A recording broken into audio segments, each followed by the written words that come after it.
সেতুর সম্ভাব্যতা যাচাইয়ে কুড়িগ্রামে চীনের প্রতিনিধি দল।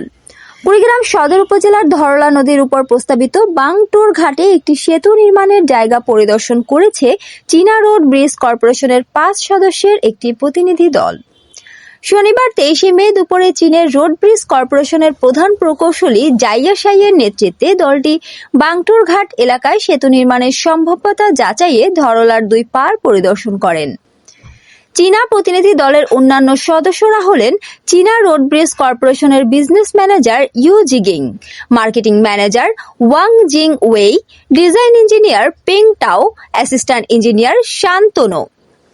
চীনা প্রতিনিধি দলটি সদর উপজেলার শিবরাং বাংটুর ঘাট এলাকায় ধরলা নদীর উপর 1750 মিটার প্রস্তাবিত সেতু নির্মাণের নকশা প্রণয়ন ও কারিগরি বিষয় পরিদর্শন করেন।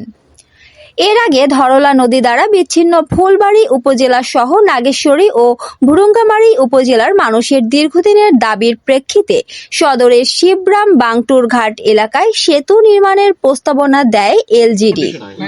সেতুটি নির্মাণ হলে যোগাযোগের সুবিধা সহ জীবনমান উন্নয়ন হবে 3 উপজেলার প্রায় 8 লাখ মানুষের। সুবিধা মিলবে জেলার ভুরুঙ্গামারী উপজেলার সোনাহাট স্থলবন্দর কেন্দ্রিক পণ্য আনা নেওয়ার সুযোগও বাড়বে। বাংলাদেশের সেতু বাস্তবায়ন ও ভবন ব্যবস্থাপনা ইউনিটের তত্ত্বাবধায়ক প্রকৌশলী মোহাম্মদ এবাদত আলী জানান, ঈদের পরে একটি স্টাডি টিম এসে সেতু নির্মাণের বিস্তারিত সুবিধা নির্ণয় করার পর রিপোর্ট দিলে ব্যবস্থা নেওয়া হবে।